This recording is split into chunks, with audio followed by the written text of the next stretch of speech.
Салом алейкум бародарони азиз, хуш омадед ба канали Самир Трейд. Ман ҳастам бо шумо Самир. Бародаро, имрӯза видео мо мешавад дар бораи чӣ тавр аз интернет пул кор кунем. Ҳама мехоҳанд ки аз интернет пул кор кунанд. Одамое ки дар канали ман ҳастанд уже медонанд ки мо аз кадом роҳ пул кор мекунем, яъне аз трейдинг бинарни опсионе. Одамое ки дар канали мо нестанд, ҳатман видео агар якум бор дидаста бошед, ҳатман дар канал подписатсия шавем бародаро, видеоро лайк монед, комментария кунем ва поделитсия кунем бародаро. Аз шумо ҳамин хоҳиш. Мо чӣ гуна кор мекунем? Дуроен бародаро, видеомона бинен ҳамаша аз сар то охирша. Бо ҳозир ман як бор дига аз сараш то охирша мефаҳмонам бародаро. Дар таи видео силкаи телеграм канал ма мемонам бародаро. Дуроен вақте ки дуромадем бародаро, чира меҷиқем, як бор закрепилёни комментария меҷиқем бародаро.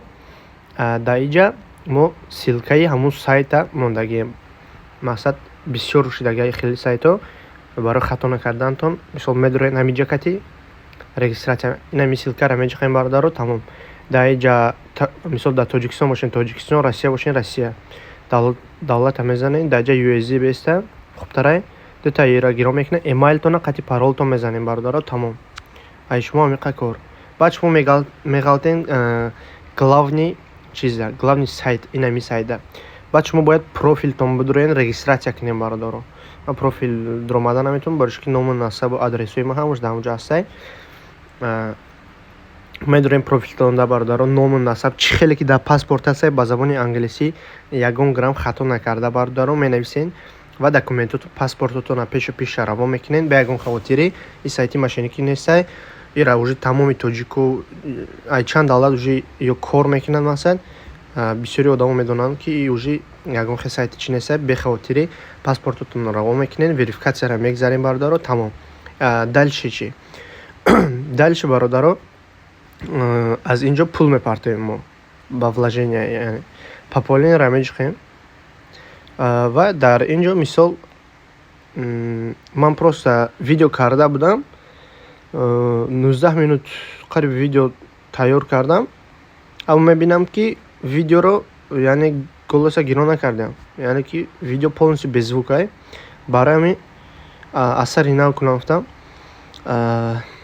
Мисол медаровем бародаро, ман ба шумо одамое ки ба виза карта, TGC карта пополнен мекунанд, лучше ва пише совет наметем бародаро.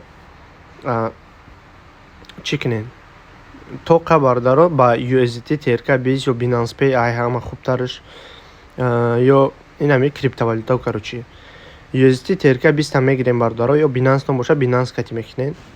Баъд дар иҷа мисол мегирен ягон $15. $15 мекунен ё $10 мекунен, фарқ надорад. Пополнениеро меҷиқем бародаро. Минимум $15, чӣ хеле ки гуфтам.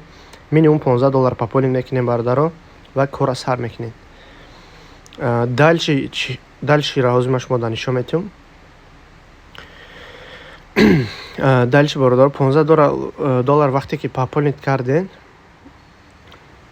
пополнениеро вақте ки ҷиқиден, шумо да адрес метиҳад. ин ҳамин адрес диден, ин ҳам хеле адрес метиҳад шумо да. баъд шумо ин адреса уже метавонед ки копировать адрес кунен. Дуроен дуруни Binance тон бародаро, ва то есть Bybit ё Binance фарқ надорад, любой ҳамин криптобиржа боша мешавад. Ва дар иҷа вывод средстваро меҷиқен, USDT меҷиқен. Дар иҷа адреста мемонен, ҳамон адреса разреши ставку. Баъд дар сет, ҳамин сета чӣ кунем бародаро? Tron TRK Biz, чӣ хеле ки дар иҷа мо Tron TRK Biz гирифтем, ин ҳамира бояд шумо дар ҳаминҷам Tron TRC Biz чӣ кунем бародаро? Дар сума дар $15 мекунем бе ягон хатогӣ. баъд вывод средстваро меҷиқен, подтвердид мекунем бародаро. Тамом, код мебиёяд, раво мекунед. ин ҳамиқа корай бародаро. Ман дар ҳозир лозим нестай пополнит кардам. Ман дар главни аккаунтум сум дорум бародаро. ирӯз ман ҳамун ҳозир чира нишон метиҳам, ҳамун видеоро сохтагӣ будам. $15 ман пополнит кардам бародаро. То есть ина $15 пополнение кардам ман. Ва ай $15 $100 кардам бародаро, $90 карда гирифтам сума. Яъне ки дар муддати ягон ним саат, як саат кор кардам. ҳамаш дар видео буд бародаро, но видео чӣ хеле ки гуфтам беззвук чӣ карда будам барои ҳамон беззвук снимат карда будам барои ҳамон бародаро. и $15 боша, ҳозира $15 ки пополни накардем, мада лозим нест чӣ хеле ки гуфтам. иҷа дар ҳолам чим ҳаста, ина $75 кор кардагим ма ҳамин рӯзашда, мисол ай $15 партофтам, 100 чанд доллар кардам, тамом. Дальше чӣ кардам бародаро? Ака бародаро тамошо кунед. Дальше одамое ки мисол намефаҳманд чӣ хеле кор кунанд, мисол медурен демосчёт ҳаста ки ба шумо $10,000 метиҳад, лекин шумо вообще ай иҷа як тин гирифта наметонем бародаро. То есть ай демосчёт, агар реальный счёт кати пополнить карда сумтона зиёд кунед, ҳо метонед. Но демосчёт и только барои обучение. Мисол одамое ки наметонанд, иҷа медурен вақт выбор мекунед, анализ мекунед бародаро, ниже выше фарқ надорад, мисол выше мегиред, ниже мегиред, сделка мекунед. Просто барои чизай бародаро, просто барои ёд гирифтанай ки чӣ хел сделка кунем. Масалан якум бора дар пули реалӣ кати дурен хитонагу мекунем по-любому, агаре ки якум бора боша. Но агар чанд бор чидаги боша, пополни реальный счёт кати пополнение карда кора сар кунед уже мешавад. Ва одамое ки намедонанд тарзи анализа, мисол намефаҳманд ки чӣ хел трейдинг кор кунем, медурем телеграм канали ма. Дар иҷа ма бо чӣ ма пафтам имрӯза дар худма через компютер, ина чӣ хел ки гуфтам ай $15 $100 карда будам, ина $96, 102 буд бо хел минус шуд. Медурем бародаро одамое ки вообще кор карда наметонен дар трейдинг, мисол медурен телеграм канали ма як бор чира меҷиқен закреплёни комментария, як бор дига меҷиқен закреплёни комментария бародаро. иҷада полни мо курсамона баш чӣ кардагем, мисол ай курси мо чӣ ёд мегирем. нархи курси мо бародаро ҳамагӣ $30 аст, яъне ки хай ба ҳозира чи қариб 300 сомон, 290 сомон мешавад, ки и хеле курс арзон дар ягон ҷо нестад бародаро, дар ягон ҷо нестад.